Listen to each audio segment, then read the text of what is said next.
Salve a tutte e a tutti, sono Martina Colorio, antropologa culturale e tecnico audiovisivo. Dopo una laurea in tecniche artistiche dello spettacolo e un master in digital entertainment, ho iniziato subito a lavorare specializzandomi come tecnico a livello di festival internazionali, tuttora il mio principale lavoro.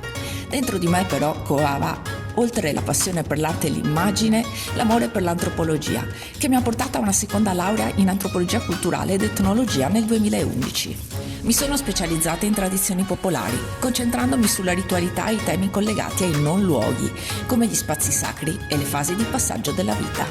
Sono da sempre stata affascinata dallo studio della relazione tra noi sapiens e lo spazio abitato, dall'ambito costruttivo a quello di interpretazione e creazione del paesaggio. È così che, unendo la ricerca sull'abitare al mio interesse per la metafisica cinese, nel 2015 ho cominciato a studiare il Feng Shui tradizionale, diplomandomi. Poi, con formazione aggiuntiva in interior design e home staging, ho praticato per alcuni anni come consulente in Feng Shui e geobiologia, parallelamente al mio lavoro primario nel cinema. Nonostante la mia predisposizione per l'edilizia e la progettazione, nota fin dall'infanzia, il tempo mi obbligava a scegliere tra consulenze e la mia grande passione, lo studio e l'insegnamento. Così, mentre insegnavo, ho cominciato a creare Domo Teorica, un compendio di conoscenze dove confronto, semplifico, comparo e approfondisco varie discipline tradizionali e moderne dedicate alla casa e all'abitare. Già dalla nascita di mia figlia nel 2012 ho cominciato a interrogarmi sulla necessità di vivere in ambienti sani, sicuri e confortevoli.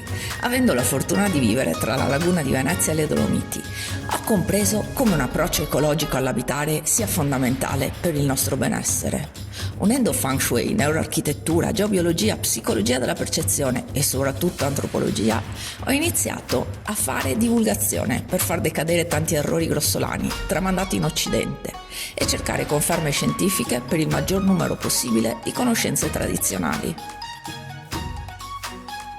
Domo Teorica nasce così per caso, come un contenitore, un work in progress, dove far convogliare tutta la mia formazione e ricerca dedicata al benessere dell'abitare.